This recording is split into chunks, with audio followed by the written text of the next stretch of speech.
ஒரு கலை நிகழ்ச்சியோ ஒரு விழாவோ நடத்துவாங்க. இன்னைக்கு அப்படி இல்ல. பல கல்லூரிகளில் முத்தமிழ் விழாக்களை மாணவர்கள் முன்னெடுத்து செய்து கொண்டிருக்கிறார்கள், வெற்றிகரமாக செய்து கொண்டிருக்கிறார்கள் என்றால் இளைஞர்களை பார்த்து மகிழ்ச்சி அடைய முடியுதா இல்லையா? எங்க கல்லூரியில 3 நாட்கள் முத்தமிழ் மாநாடு என்று மாணவர்களே முன்னெடுத்து செய்த நிகழ்ச்சி நடந்தது என்றால் அவர்களை பார்த்து பெருமைப்படுவீங்களா? ஐயோ நம்மளை விட தாண்டி நடத்திட்டானே கவலைப்படுவீங்களா? தம்மின் தம்மக்கள் அறிவுடைமையை பார்த்து மகிழனுங்கயா. அதைத்தான் நாங்கள் இன்று செய்து கொண்டிருக்கிறோம். நீங்க என்ன செய்றீங்க? நம்மளை தாண்டி போயிட்டானேன்னு வருத்தப்பட்டு இருக்கீங்க. அதுதான் உங்களுடைய காலமாக இருக்கிறது. ஐயா, இன்னைக்கு உள்ள கல்லூரி மாணவர்கள் எப்படி இருக்காங்க தெரியுமா? பெற்றோர்களை ரொம்ப எதிர்பார்க்கிறது இல்ல.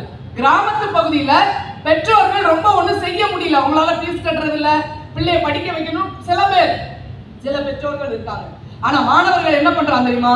அவன் தேவையை அவனே சரி செய்து கொள்றது மாதிரி பார்ட் டைம் வேலைக்கு போறான். பகுதி நேர வேலையை வைத்துக் கொண்டு, கல்யாணத்துல எல்லாம் கேட்டரிங் போவாங்க தெரியுமா?